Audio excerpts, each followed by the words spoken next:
Hi, everyone. Welcome to today's very special roundtable, Navigating the Holidays from an LGBTQ Perspective. My name is Eric Dorsey. I'm a national mental health advocate with Eating Recovery Center and Pathlight Mood and Anxiety Center. And I just wanted to acknowledge some things before we dive into today's questions with our amazing panel, that the topics we are focusing on today for the holiday season, the themes that we're exploring of resilience, connection, navigating challenges and challenging environments, and finding affirming spaces, these are not just limited to this time of year. For many of us in the LGBTQ community, these challenges we associate with the holidays mirror the struggles that we face throughout the year. So with that in mind, these questions, I hope, invite us to reflect on the unique dynamics that the holiday season can bring up for LGBTQ folks, while also considering how they connect to the broader LGBTQ experience. So I want to first and foremost thank GLSEN and FedUp for being our community partners. Their continued partnership throughout the year has been phenomenal. We've done some really amazing things, and they have some amazing resources of their own available to the entire community. And I'm just so grateful for you all to be participating in today's panel discussion. So without further ado, please help me welcome today's moderator, Bridget Palsick. She is the Director and Corporate Partnerships with GLSEN, and she will be asking us the questions today. Thank you, Eric. It's a pleasure to be here with you all. As Eric said, I'm Bridget Palsick. I use she, her pronouns. I'm the Director of Corporate Partnerships for GLSEN. GLSEN is the leading national LGBTQ plus education nonprofit. We work to make sure that schools, learning environments are more inclusive and safe for all students, but particularly LGBTQ plus students. We are actually the leading expert on the LGBTQ plus student experience in schools. The CDC quotes our biannual National School Climate Survey, where LGBTQ plus students can voice what is happening, what they're experiencing in schools. And so if you're ever looking for stats on what young people are experiencing, I hope you'll reference our National School Climate Survey. GLSEN has a number of resources that can be helpful. Speaking of this holiday season, we do offer resources specifically on how to cope during the holiday season for LGBTQ plus youth. So I encourage everyone to visit www.glisten.org if you are looking for any resources to guide anyone that you are working with during this time. But we're here to talk about resilience and, some self-care practices. And so I will lead us through the conversation, but really excited to have all of our panelists here. Would you all mind introducing yourselves really briefly? Bonnie Violet, maybe I can start off with you. Yikes, definitely. All right. Hi, everyone. My name is Bonnie Violet. I use she, they pronouns, and I'm in Boise, Idaho. Thanks, Bonnie Violet. Marissa, can I pass it off to you? Hi, everyone. My name is Marissa. I use she, her pronouns, and I work with FedUp Collective. I've been with FedUp for about 3 years, and FedUp Collective is a collective of transgender, non-binary, and intersex people with lived experience of eating disorders. And our mission is to make visible, interrupt, and center the support and needs of transgender, diverse, and intersex individuals with eating disorders through support and research and connection and advocacy. And yeah, super glad to be here. Thank you. Carrie, I'll pass it to you. Hello, I'm Carrie. My pronouns are she, her. I am the founder of Asian Mental Health Project. I'm based in Los Angeles. And what we do is we bring community care resources to the Pan-Asian community and, specific affinity groups within. So yeah, be here. And we all heard from Eric already, but Eric, anything else you want to add in? I just want to say I'm so grateful for just the amazing work of everyone here, and thank you all so much for coming to this panel today. Now more than ever, I think building community and hearing many different perspectives is so important in being able to show up and to let people know that there's a place for them, that we all in our own ways are going to need help and support. And so for me, it was so incredibly powerful to hear the lived experiences of others, not just from a mental health perspective or an eating disorder recovery perspective, but also from a queer perspective. And so I'm just so grateful that you all decided to come here today to hear our experiences. So I'm excited. Thank you. Thank you. Thank you, everyone. And Eric, don't go off mute yet because my first question is for you. Okay. Okay. What are some challenges you have faced as a queer person during the holiday season, and how have you navigated them? You know, I think this is one of those instances where I feel like it's a queer perspective. It is the holidays as well, but it's also something that kind of echoes in the human experience, but also throughout the year, which is loneliness. I've experienced a lot of loneliness during the holiday season, but also I would say it kind of gets more brought up during the holiday season. Um, and I found that being able to connect with community has and really kind of finding that community in unique ways has been very helpful in navigating the loneliness. Um, I come from a family that is not very affirming or accepting, not just of my queer identity, but also my mental health journey as someone who's overcoming eating disorders, has been overcoming substance use disorder. I have 10 years sober now, and it's still like there's not very much interest. And yet I value my family. I value connection, and that's been another issue that's really come up for me throughout the holidays is grief. So grief and loneliness, I think, and I know that I'm not the only human being, queer or otherwise, cisgender, heterosexual, who is in a recovery journey that isn't somehow plagued by senses of loneliness and grief. But from a queer perspective, I think it's also the grief of not being able to show up and be myself with my family. And that's kind of the message that we're always given, right? That like Norman Rockwell, Hallmark Christmas, as look, I can be the first to tell you, as ridiculous as that sounds, it still kind of tugs at you. It's like that's suddenly the expectation that everyone has. Like you're gonna see your family, you're going home for the holidays, you know. So I will say it has taken time to really understand how to find community and connection. Like this is community and connection for me during the holidays. I'm able to call many people on this call friends. So being able to just like connect with them and have conversations about what I'm feeling, it's really helped me challenge expectations that further fuel feelings of loneliness and isolation. But those have been the biggest ones. So I think time in finding community and allowing myself to be sad and to grieve has also allowed me to make room for like new memories and new experiences during the holidays with like chosen community, recovery community, chosen family. So yeah. Eric, thank you so much for sharing with all of us. For the rest of the panel, anyone else want to chime in? Did anything else resonate here for you all? All right. Then Bonnie Violet, can I move on? I have a question for you. Can you share a time when you leaned on your own resilience to get through a particularly difficult holiday experience?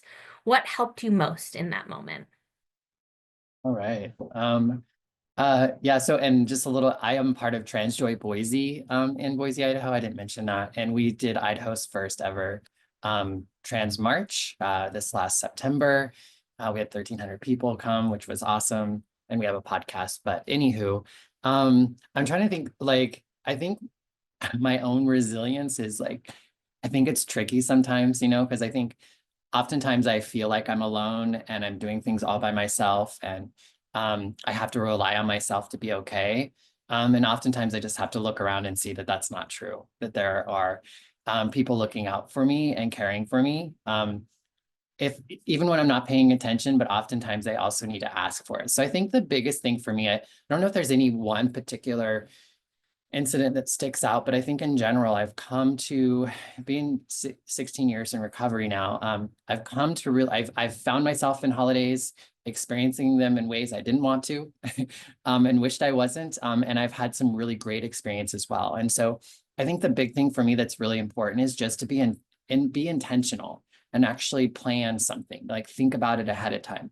And sometimes it can be that I'm just going to stay in my bed all day and I'm going to watch movies and have my favorite snacks or whatever, you know what I mean? And that's okay. But I think also part of that is to also have a backup, because sometimes you can make that plan and then you get in it and then you start feeling things and things start happening that you weren't expecting. And so having some sort of backup plan is helpful, whether that's calling a friend or inviting a friend to come over, or maybe like if you're part of any sort of recovery groups, holidays are great times to go to those because that's when the people who need it are there. There's a lot of first timers in recovery that show up on holidays as well. So I also find that helpful, or sometimes groups will have meals together or they'll have like social activities. Those sorts of things can be good, that even if they weren't my initial thought, knowing that they're an option is great just in case. And I think that's been the big thing, is just planning ahead, you know, and if I'm feeling some sort of way, and if I can't be with my blood family or family of origin, I've been able to develop some amazing chosen family and really reaching out to them and seeing how I can engage with them over the holiday as well. You know, I think we always talk about like the best way to get out of yourself is to, you know, be with someone else. And so even if it's just calling somebody to see if they're okay, somebody that you think might be lonely or is going through a difficult time, and that usually can, you know, help as well. But I think the big thing is just kind of having a plan, which sounds a little extra, but is super helpful. Doesn't have to be like some list that you write it all out. It could just be thinking and processing it a little bit ahead of time. That's what came to mind. No, Bonnie Violet, thank you so much for that, because I think the important thing there was having a backup plan. Because the best laid plans can go awry, right? Like there's that saying, we make plans, the higher power laughs at our plans and totally throws a wrench in them. So having a backup plan to the plan, I think, makes a ton of sense. Eric, Carrie, Marissa, anything you want to chime in on for that one? Okay.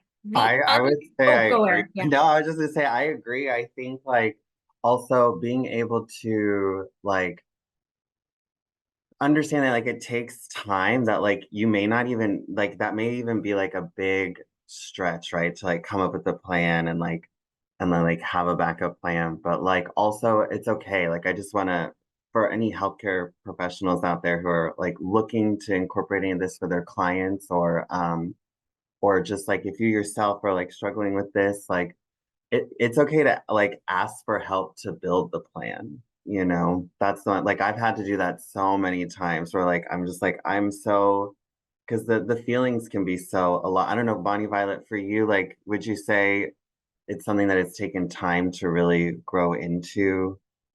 Oh yeah. Like Yeah, it's definitely been trial and error. I found myself 100%. in those really bad places so many times that, you know, I've gotten to where it's almost, I don't want to say trauma response, but it's a very visceral thing. The holidays are coming. You better get your stuff together, you know, whatever that might look like. And it's different every year. But you know, now it just kind of becomes second nature, to kind of be thinking about, okay, it's holidays, or just always having backup plans, because you know, things happen all the time, whether it's a holiday or not. And so I think that's the other aspect too, is that I have access to these people and these resources, even in Boise, Idaho, when I choose to, you know, tap into them or whatever. I think it's like cool that you can have even just one person. Like I can tell you so many holidays where it was just me and one other person getting Chinese food and like going to the movies, because I'd moved to a new city or I wasn't going home for the holidays, and like just kind of making space for that. Like you don't have to, I guess the only advice I would say, and I'm not big on advice, is you don't have to make it feel good. Like it doesn't have to feel good. It can just be what, like getting to a place where you can be upset or disappointed or even hate the holidays. Like Lord knows I've hated the holidays. So like you were saying, oh God, the holidays are coming. It's okay to hate them like any other day of the year. Yeah, yeah. No, I appreciate yeah, that as well. It's like sometimes you just have to prepare that it's going to be crappy and just know that it'll pass. And get through it. Thank you. Bonnie Violet, the other thing that you mentioned in your answer was around chosen family. So Marissa, for you, what role has chosen family or community played in your holiday experience, and how have these connections supported your mental health? Yeah, thank you for that question. The chosen family and community that I have is like super important in all aspects of my life. And I'm grateful for like the family that I do have locally, who I get to see on all the holidays. But my chosen family, especially so much within the age of virtual everything, so many of them I have met virtually, some of whom I never even met in person. And so because of this new world, or this kind of new virtual way of doing things, it's very nice to kind of just have my people like right there kind of still. And it's some of them have really, really positively impacted my life. Who I mean, they're some of my best friends. And related to like holidays, I just find that they're just monotonous these couple years, I guess. Like I don't hate them. I don't really look forward to them. I'm just kind of like, okay, here we go again. And with all the food stuff, I'm in a stable enough place, like eating recovery wise, that doesn't, like I'm good on that. It's more just like I find myself intellectualizing a lot of this. Like, why are all these fall and winter holidays all about food?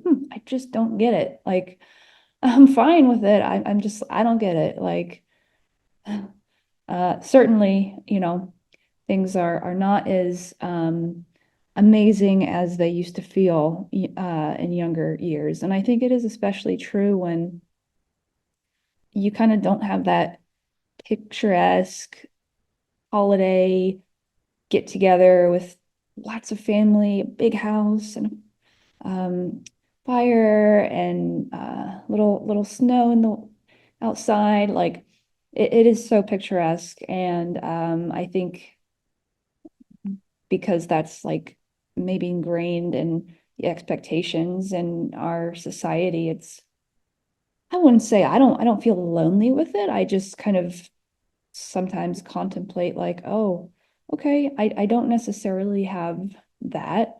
And I think maybe some of these holidays really need to be reframed as far as what your environment is, who you're with.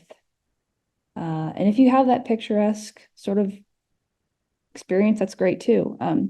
But I think generally like society could be more put in alternative picture out there of what the holidays can be for someone. Thanks, Marissa, for sharing. I think when we think about the virtual world, there was a lot of time of adjustment and figuring out how to adapt.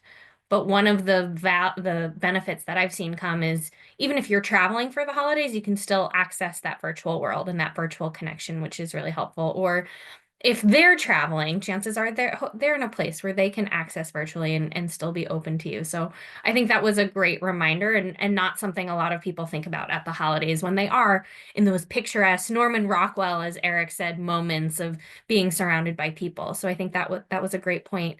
Anyone else have anything they want to tap in there? Bonnie Violet?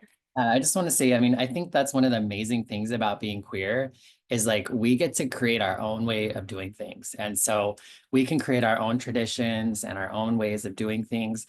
I love the idea of doing something every year. It doesn't have to be like the exact same thing, but that's what I love about being queer. If we own it and we can really like claim it, we don't have to do it like everyone else. And I mean, a big part of my queer identity is that big part of my identity is that I'm not like everyone else in a lot of ways. And I intentionally try to create myself and create spaces and be in places that remind me of that and challenge other people as well. So I think that's the big thing, is just, like, we get to make our own traditions. We get to make our own habits, if you will. And it can be really exciting and creative, and just as a life affirming, and maybe even more enriching than some of the burden of traditional holiday practices. I agree. I really appreciate, Marissa, just like the way you talked about being, wondering why are these all centered around food? Like, I totally hear that. And I think that's something that's universal to anyone's recovery experience, whether they're queer or not. It's just like realizing, like, wow, this emphasis on like food and celebration can be really overwhelming for someone in eating disorder recovery, but also incredibly liberating too when you work through that stuff and you realize like, oh, that's a way to distract maybe from like the same social fears, anxieties, or worries that we all have, that I just felt, this way that, people, it's a common, I guess it's a common enemy and a common focal point of the holidays, which is all of that. But you also, I think you spoke to that idea of like sometimes we just by virtue of being in recovery feel like an outsider at these times of years, feel like we're outsiders looking in, or um and and something that really helped me was recognizing that like I can experience the grief and the joy. Like I am going to be grieving, maybe the same sense of joy that everyone else might be talking about, or being able to show up to the party and not have to like work through eating disorder recovery or whatever it is, but also like the grief makes room for the joy of, like you said, Bonnie Violet, creating our own traditions. Like traditions are just practices with time, so like they're not like these laws or these rules that are set in stone. And like it's been so amazing in my own recovery and in my queer identity to kind of reclaim and rebuild my own traditions, but also dissect traditions that just don't make sense for me. Like that's not necessarily true for me as someone who's in recovery or someone who's experienced a different way of navigating the holidays and family and all of those things. So yeah, that triggered a lot for me. Sorry. No apologies needed. If it triggered something for you, chances are it triggered for somebody else. So I'm glad we're having this bigger, broader discussion. Thank you, Eric. Carrie, I would love to hear from you. How has your recovery journey influenced the way you approach the holiday season now? Are there any specific lessons or insights that have changed how you care for yourself during this time?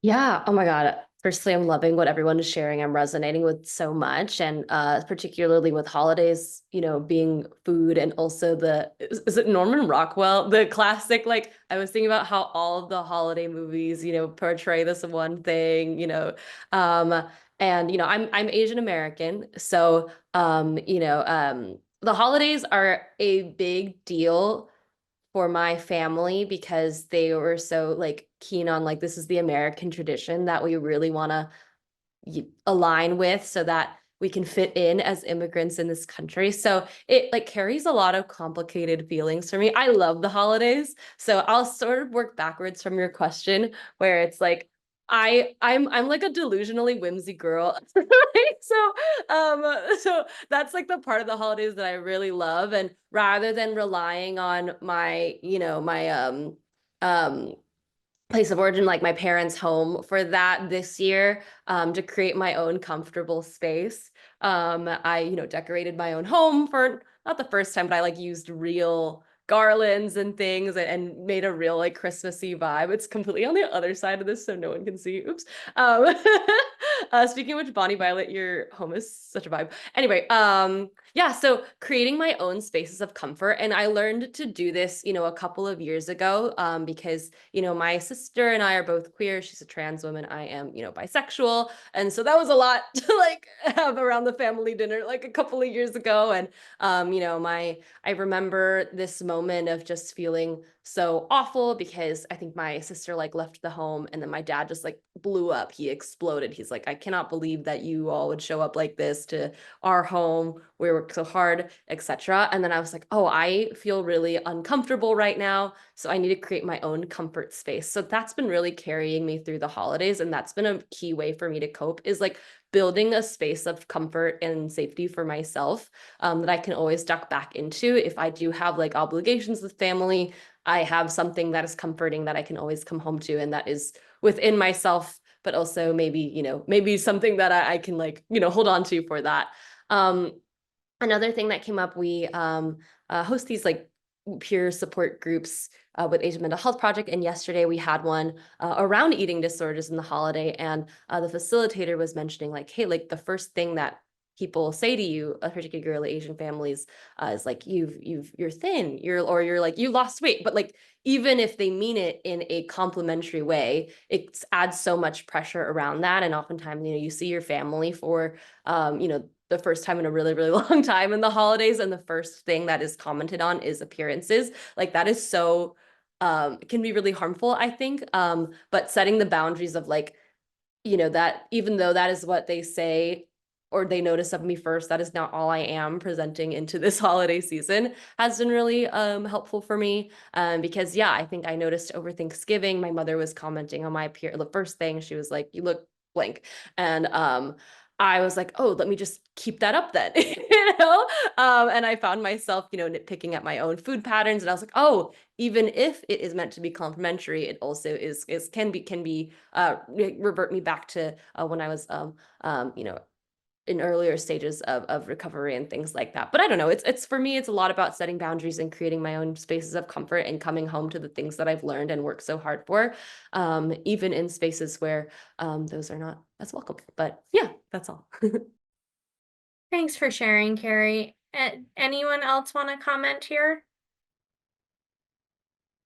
I just Okay. want to say I really resonated. I really did. Like, it's so hard because we come from complicated families, and I wish it could just be as easy as like, oh, my family doesn't see me as queer or see me as like, or like fully understand my recovery. Like, I come from a very Mexican American family. So it's like, not obviously, I'm not saying it's the same thing, Carrie, but in our own ways, it's like there's always comments around food and weight, and I wish it could just be as easy for queer people to say like, oh, your family is not fully safe or fully welcoming, like you don't have to go. But then there is that like isolation, or that like nobody is all good or all bad, and so being able to like work through with the help of other community members, or if you're blessed enough to have like mental health professionals that you can access to really talk about like where is the line between what you value and what boundaries you need to have to stay in alignment with your values. And I think that is the long game dance, if you will, that really gets triggered up during the holidays, but then like lasts throughout your lifetime as you have relationships with these people. Like my mother, 14 years in, will never not hesitate to comment on my body whenever she sees me for any reason. She thinks that's her role as my mother. Um, and like, how do you navigate that truth and reality? That is recovery. So like, I think the biggest gift that queerness has given me is it's not something that I no longer wish to hide or run from.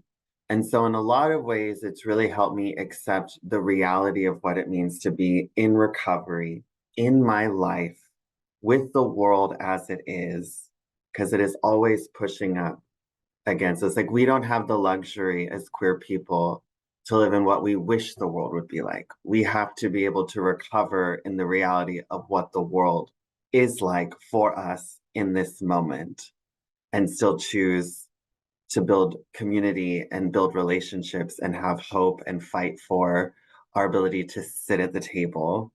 And so, like, I do really appreciate, any and all messages around this, because it takes a whole team, it takes a whole village of people. So I'm just so grateful for each and every one of you to like be here today and to share so openly like your experiences. So thank you, Bonnie, Violet, Marissa, Carrie, thank you, Bridget, for being here. And thank you all for being here on the other side of this screen. Um, I do want to be mindful of time, so I do want to open up to any questions from the community. We will do our best to answer within our own comfort and boundaries. So any one of you out there, oh, we have a question. Okay, I don't know, Bridget, do you want to, can you see the Q&A box? Do you want to ask the questions? Oh, I could see it. It looks like Carrie might have just answered that one, or Carrie was Okay. typing an answer, so that one's gone. But basically, Oh, it was no, that's okay.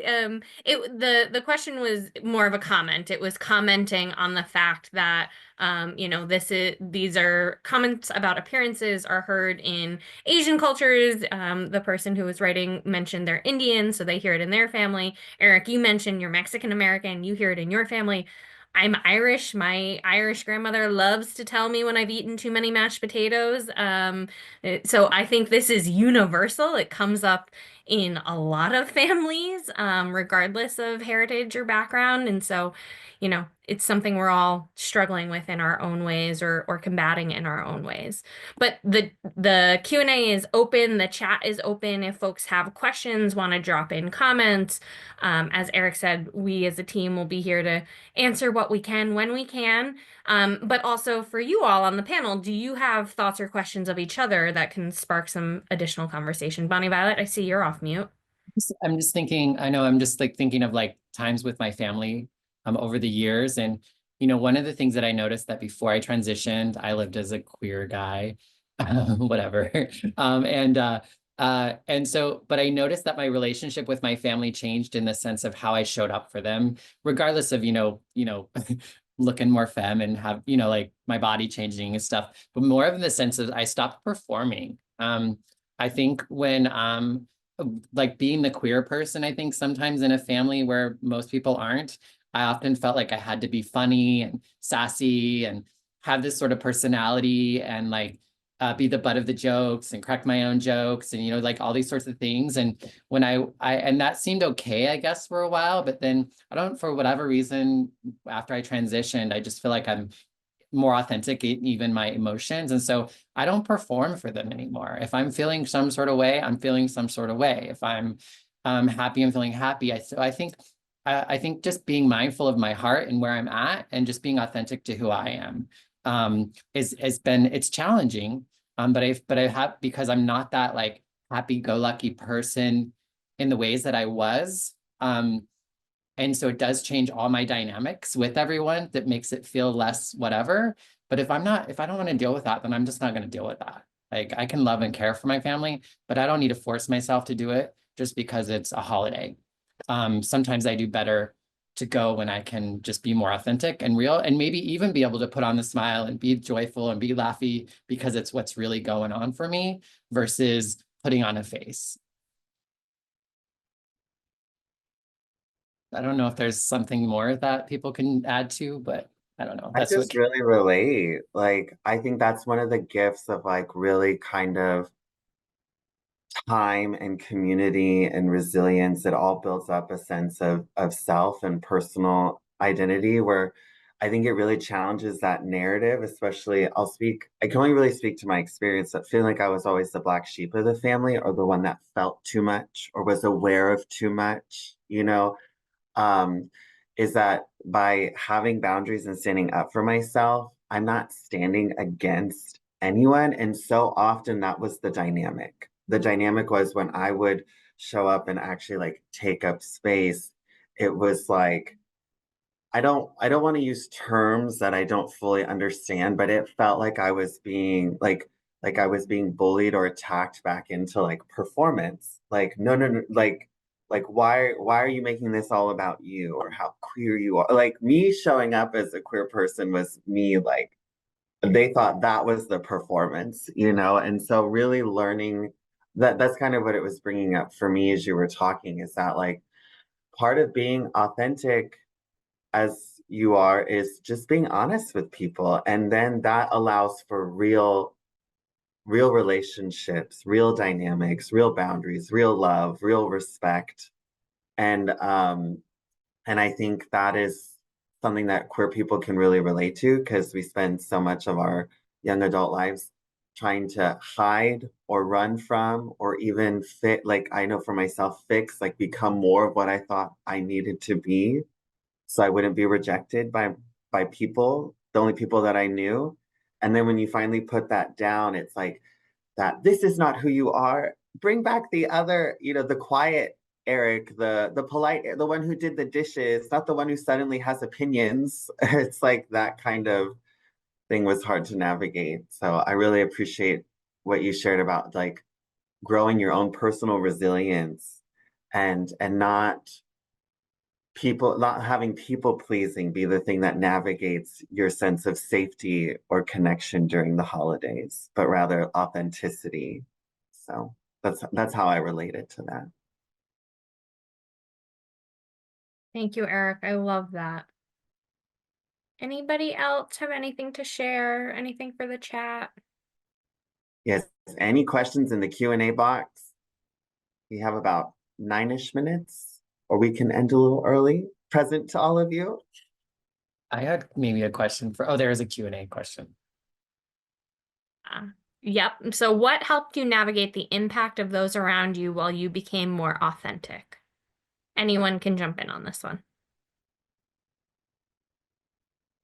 No, I mean, I feel like the key to that was to stop trying to navigate everyone else's feelings and everything around it. I think that was the biggest problem or challenge for me in the beginning, was worried about so much about how everyone was feeling and how they were going to respond, and either having to do less or do more, or this, that, or the other. And I think getting to a place where I could just let go of that, I think that's really where like I guess the solution is, or what navigating is. It's really about, it doesn't really matter. And really kind of getting more okay with people responding in the ways that they're going to respond.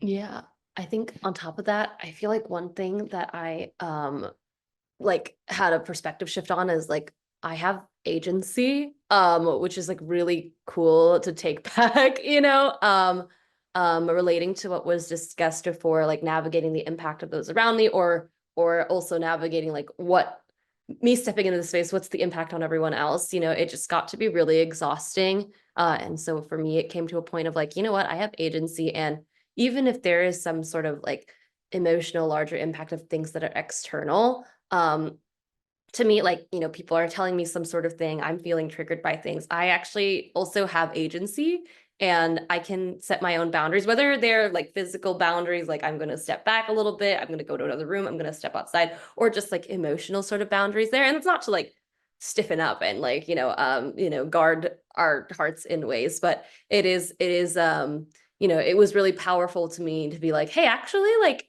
what your words that you're saying don't have that much power over me anymore, because I have my own agency. And I don't know, I wish I could tell you what led to that perspective shift, but it was a really important one. And wishing everyone realization of agency, because we all have power. I think one thing that's what puts things in perspective for me sometimes is it's like, oh, well, oh, I don't have the picturesque holiday. But like, I think back to years ago when I was actually in like treatment or the hospital residential for my eating disorder. And I'm like, you know what? Everything is better than that. Like, um, like I did spend too many holidays not at home, not with my family, but with other patients, which was not a bad thing. But yeah, like remembering how far things have come from what maybe still feels inadequate. Um, it felt very isolating to spend holidays previously, like in the hospital. So that's one thing I'm definitely thankful for. Yeah, I would say having community, like really, I think the gift of other queer folks, recognizing that like I had a lot in common with their own um kind of, I guess, pain and resilience around family, and but also being able to see from the perspective of people who had very affirming families and very affirming spaces. I think what's really beautiful is, you know, it kind of takes a little time, but once you're around people who affirm you enough, whether that's as your treatment team or other fellow advocates or other voices in the community, like once you're around that enough, it kind of sinks in, and that real power, that real joy becomes like such an anchoring point. At least it did for me, that even though when family or other parts of society, if you will, just doing this work, don't agree, it no longer devastates me or feels like a tidal wave against who I am like it used to. And I think that's what's so beautiful and so powerful, is it doesn't mean that it doesn't hurt or it doesn't sting or it doesn't have the ability to cause, you know, worry or pause, depending on where that is coming from. But I think it's allowed me to kind of grow in acceptance of the people that I want to accept me. I'll end with this. I had a person in recovery say, I really grew with my family and found a lot of healing in the pain of them not accepting me, when I realized that I had the power to accept them for how they were. And if I could unconditionally accept them for how they were, they fell into like the right place in my life. And it was no longer this tension between needing them to be something that they just weren't capable of or did not have the desire to become. But it also freed me to find those connections elsewhere. And so that has always really resonated with me. Like, I have the ability to accept them as being closed-minded or afraid or intimidated, or however, whatever source of their disapproval or disconnect is, I can accept it and move on a lot more easily. Yeah, I was gonna say, like, around the navigation too, is just not to be so rigid and to find a way to soften up a little bit, because I think we can rob ourselves sometimes of really meaningful connection with loved ones. My mom's been dealing with cancer for the last couple of years, and she asked me to stay away. So I haven't been able to be in her presence much through it. And recently I was invited to get to see her. She's in a really bad way. And they didn't call me by my name. They didn't recognize me as who I am now. And I didn't care, because I just was so happy to see her. And my dad actually acknowledged me for the first time in like 4 years. And so it was like, and yes, it wasn't the way I would have wanted. And probably 3, 4, maybe even 2 months ago, I would have been like, like I would have been pissed and unable to really just be there for them. And because I was able to soften up and not be so rigid, I actually was able to experience even just a sliver of joy, which really just meant the world to me. So I think if we can get to a place where we can be less rigid and more soft in those spaces, I think there's a lot of benefit from us, and it doesn't have to feel like, because I think for a long time I felt like I was selling out, or I was not standing up for myself enough. And there was a time where that might have been true, but is that true now? I don't know. And so I think kind of, I don't know, that was something that developed for me over time that I wanted to share as well. I just want to say thank you all so much for sharing so much. It's really valuable, and in fact, I want to read some of the comments that have come through. Um, Marissa Meyer says, "I just wanted to say, as a counselor, this has been really helpful because learning from people's lived experience is better than any technique we could employ." So your words are having impact. That's always the goal, but wanted you all to hear that. And then Marissa Meyer also said, and yes, to Eric, when people feel devalued, that cuts at the core of us as human beings. So, um, we have about a minute left. I don't know if anyone has any last thoughts, but for me, hearing that your words are impacting our audience in such a positive way feels like a really uplifting point for us to sort of close out on. Again, thank you all for sharing. Thank you for letting me be part of this conversation and represent GLSEN here. You all are doing some really tremendous work, and I'm lucky to be in community with you all today, but just in the broader community generally. I will say that's my thank you. If anyone else wants to jump off, say thank you, final words, this is the time. I just want to say thank you all so much. Getting to work with each of you throughout the years as an advocate has been such a powerful experience for my own recovery and sense of self. And thank you all to everyone who attended. Just know that you will have access to this recording should you need to rewatch and draw some more inspiration. Always welcome. And of course, if you have any troubles accessing the learning path on these topics, the CE learning path, please don't hesitate to email me or the CE team and we will get those to you. But I just want to say from the bottom of my heart, thank you so much for being here today and helping to make the world a safer, more affirming space. Thanks, everyone. Bye. Thank you.